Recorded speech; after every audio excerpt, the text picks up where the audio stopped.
Elendu, Ukeje, member representing Bende Federal Constituency. Mr. Speaker, sir, I'm from Abia State. I'd like to thank Honorable Osai Nicholas Osai for bringing to the floor this very important motion. And Mr. Speaker, sir, of course, I've listened to all the constitutional provisions as espoused by all my colleagues and the argument about the strengthening of our institutions and the fact that strong institutions, structures cannot be divorced from a strong democracy. Mr. Speaker, I have listened very carefully to this Honorable colleagues, order. To this new invitation into Nigeria's Order. Honorable Johnny.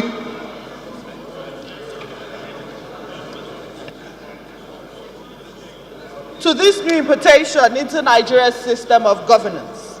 Mr. Speaker, this new phrase, executive order, we listened to numbers 1 to 5, and we believed that it was in the interest of creating policies that would help Nigeria in her diversification drive and to tell the rest of the world that Nigeria was open for business.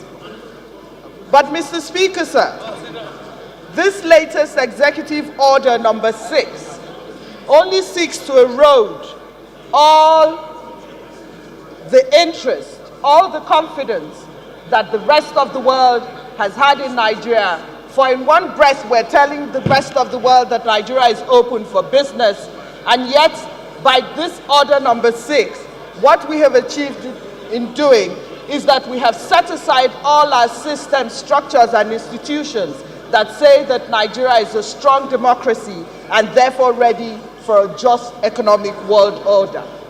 Mr. Speaker, unless I am wrong, I believe that executive orders issued by the President outside a specific mandate by legislation and outside a state of emergency is a novelty in Nigeria.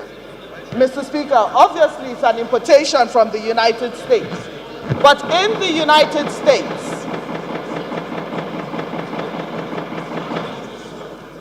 United States, where we have borrowed this from, this executive order is grounded in their constitutional mandate that states, and I quote, that the President shall take care that the laws be faithfully executed. Article 2, Section 3 of the United States Constitution. The converse of that in the Nigerian Constitution is that the Nigerian Constitution, Section 5(1)(b) states very clearly, unambiguously, that executive powers of the Federation vested in the President by this section shall extend to the execution and maintenance of this Constitution. All laws, not some laws, all laws made by the National Assembly and to all matters with respect to which the National Assembly has, for the time being, the absolute powers to make laws. Mr. Speaker, what that means in essence is that the United States Constitution, which anticipated and vests power upon the President to come up with these pieces of legislation, precludes him by Nigeria's Constitution. And therefore, Mr. Speaker, sir, as we seek to tell the rest of the world that Nigeria is open for business, Nigeria needs to be very, very careful that in the things that we do, by defending our structures, institutions, and systems, we don't either tear them down or set them aside, because only then will we actually be one of the countries that are truly democratic. Mr. Speaker, I know that all my colleagues have things to say and have contributions to make, but I thought